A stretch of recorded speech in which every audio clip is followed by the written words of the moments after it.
नमः शिवाय। आप सबका स्वागत है आपके अपने चैनल में। आज इस वीडियो में हम बात करेंगे लियो असेंडेंट और लियो राशि के लिए अगस्त का महीना 2025 कैसा जाएगा। इस पूरे महीने ना आप थोड़ा इंट्रोवर्ट रहेंगे। आपको ऐसा लगेगा कि आपका बहुत सारा काम फंसा हुआ है और सिर्फ आप ही हैं जो उस चीज़ को समझ सकते हैं और आप अकेले ही वो काम करेंगे। आप किसी का सजेशन लेना भी इस महीने पसंद नहीं करेंगे। चलिए सबसे पहले देख लेते हैं प्रेडिक्शन से कि आपकी कुंडली जो है इस महीने कैसी रहने वाली है। मतलब गोचर में जो प्लैनेट्स हैं, प्लैनेटरी पोजीशंस हैं, वो कैसे रहने वाला है।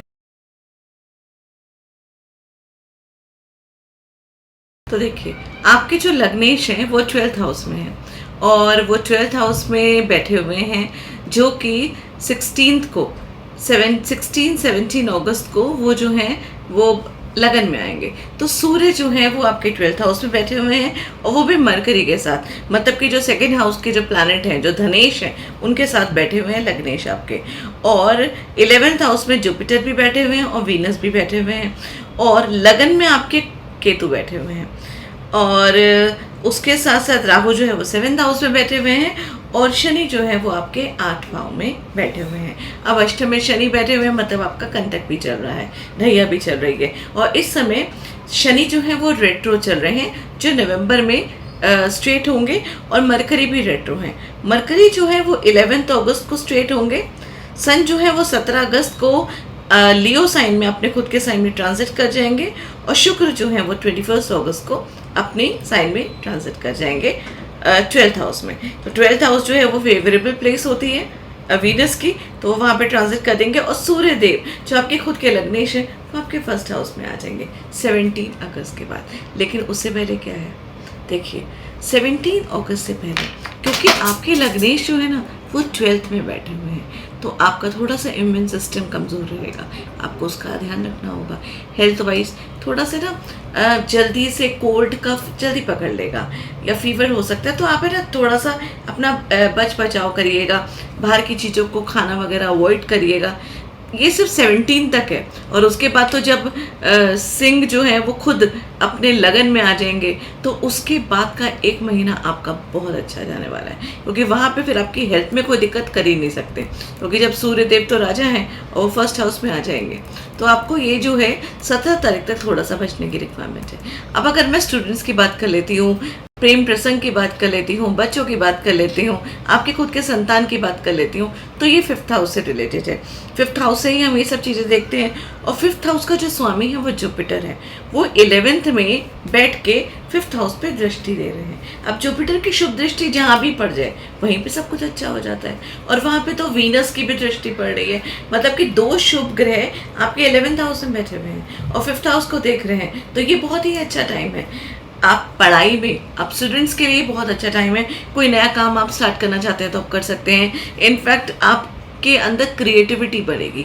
लेकिन एक साथ और है, क्योंकि 2 जो है ना गुरु हैं वो एक साथ बैठे हुए हैं, तो यहाँ पे थोड़ा सा ना प्रेम प्रसंग की बात करें तो वहाँ पे ईगो क्लैशेस होंगे, वो चीज़ हो सकती है। आपको वहाँ पे आपको अपने आप को थोड़ा सा ध्यान रखना पड़ेगा। आप क्या करेंगे, छोटी छोटी चीज़ों में ना मिस्टेक्स निकालने की कोशिश करेंगे। आपको खुद को है ना सामने वाले व्यक्ति के अंदर गलतियां नजर आएंगी और वहाँ पे आपकी अपनी एक सेल्फ ईगो रहेगी, जिसमें आप आगे बढ़ नहीं पाएंगे, क्योंकि आपको लगेगा आपको तो सब कुछ आता है, आपको सारी चीज़ें पता है। तो वो जो ओवर कॉन्फिडेंस है ना, उससे आपको बचना पड़ेगा इस टाइम, क्योंकि 2 गुरु जो हैं वो एक साथ देख रहे हैं। थोड़ा जो ज़िद्दी स्वभाव है ना, वो थोड़ा सा आप देखेंगे इस टाइम आपको, हो सकता है। या फिर आपके पार्टनर को, मतलब कि जिनके संग आपका अफेयर चल रहा है, उन लोगों का जो बिहेवियर है वो आपके प्रति थोड़ा स्टबन हो सकता है।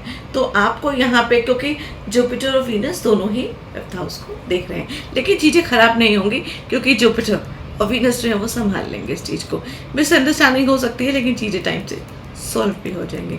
अब अगर हम मैरिड लाइफ की बात कर लेते हैं, तो देखिए आपके मैरिड लाइफ का जो है 7th हाउस में राहु बैठे हुए हैं। ये बिजनेस पॉइंट ऑफ व्यू से तो अच्छा है, लेकिन मैरिड पॉइंट ऑफ व्यू से मैं ज़्यादा अच्छा नहीं बोलूँगी।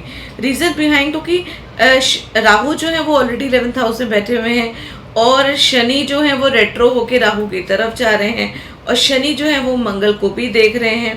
तो मैं ये नहीं बोलूँगी कि ये पूरा महीना जो है आपकी मैरिड लाइफ जो है वो बहुत अच्छी जा सकती है, थोड़ा नेगेटिव हो सकता है पार्टनर की, या तो देखिए दो चीज़ें होंगी, क्योंकि सेवन्थ हाउस का आपका खुद का स्वामी सैटर्न जो है वो अष्टम में बैठा हुआ है और ढैया भी आपकी चल रही है, तो या तो पार्टनर के साथ डिफरेंसेस होंगे, डिस्टेंस होंगे आपके, या आपकी मिसअंडरस्टैंडिंग होगी, या फिर उनके हेल्थ इश्यूज होगा। ये दोनों में से कोई एक चीज़ इस महीने आपको देखने में मिल रही है। इनफैक्ट मिसकम्युनिकेशन, डाउट, थोड़ा सा लड़ाई, ये सब चीज़ें मुझे ज़्यादा दिख रही हैं आपके इस महीने, तो आपको बहुत ज़्यादा अलर्ट रहने की रिक्वायरमेंट है।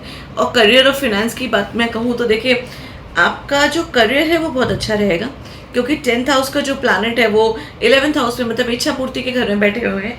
यहाँ पे आपको काम भी बहुत ज़्यादा मिलेगा, आपको रिवॉर्ड भी मिलेगा, लोग आपको रिकॉग्नाइज करेंगे, आपकी रिस्पेक्ट करेंगे, आप गुरु की तरह, आप एक टीचर की तरह यहाँ पे बहुत सारी चीज़ें जो हैं वो लोगों को सिखाएंगे। अगर कोई ट्रेनर है, कोई टीचिंग कर रहा है, उनके लिए तो ये टाइम बहुत ही ज़्यादा स्ट्रॉन्ग है। तो ओवरऑल ये करियर के लिए ये टाइम जो है आपका बहुत अच्छा है, इच्छा पूर्ति के लिए बहुत अच्छा है।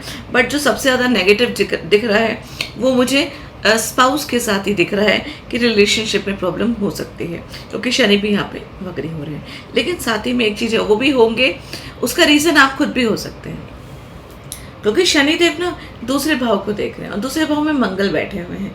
ऑल तो मंगल जो है वो आपके भाग्येश हैं, लेकिन वो जहाँ बैठे हुए हैं ना वर्गो साइन में, वो उस साइन को ज़्यादा कंफर्टेबल नहीं फील करते वहाँ पे।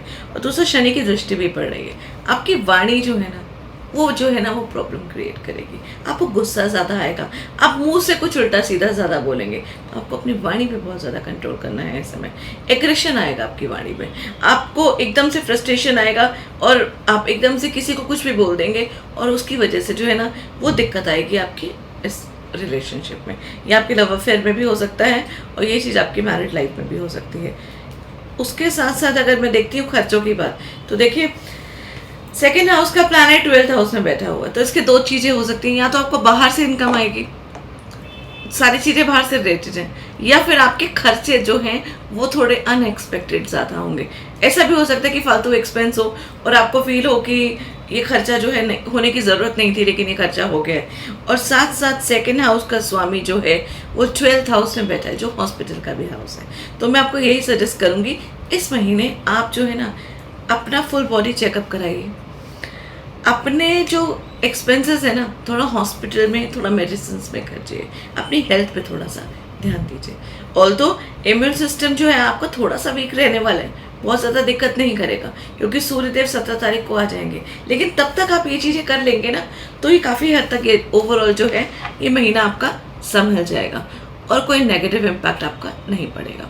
बिजनेस पॉइंट ऑफ व्यू से अगर देखा जाए तो रिस्पॉन्सिबिलिटीज़ बढ़ेंगी, लेकिन आपको बेनिफिट भी मिलेगा। और उसके साथ साथ थोड़ा सा एक चीज़ और आपको ध्यान रखना है, आपके अंदर है ना एक प्रोक्रास्टिनेशन वाला बिहेवियर जो है ना इस महीने आप अपने आप में देखेंगे। आपके पास काम है, आपके पास काम रेडी है, लेकिन आपका काम करने का मन नहीं कर रहा है, या आप सोच रहे हैं कि कर लूँगा, अभी हो जाएगा, और वो उस चीज़ के आप खुद अपने हाथों से ना अपने काम को डिले कर लेंगे। भाग्य की बात करें तो ट्रैवल भी हो सकते हैं, गुड न्यूज़ भी मिल सकती है, कोई नई चीज़ की आप शुरुआत भी कर सकते हैं, इन सब चीज़ों का फ़ायदा होगा। और जुपिटर वीनस जो है ना दोनों 11th हाउस में बैठे हुए हैं, तो डेफिनेटली आपको अनएक्सपेक्टेड बेनिफिट तो देंगे ही देंगे। तो ओवरऑल देखा जाए आपका ये महीना तो कुछ मिक्स जाएगा, बेनिफिट ज़्यादा है, नुकसान में यही है कि आपको अपने स्पाउस वाला जो एरिया है उसका आपको बहुत ज़्यादा ध्यान रखना पड़ेगा।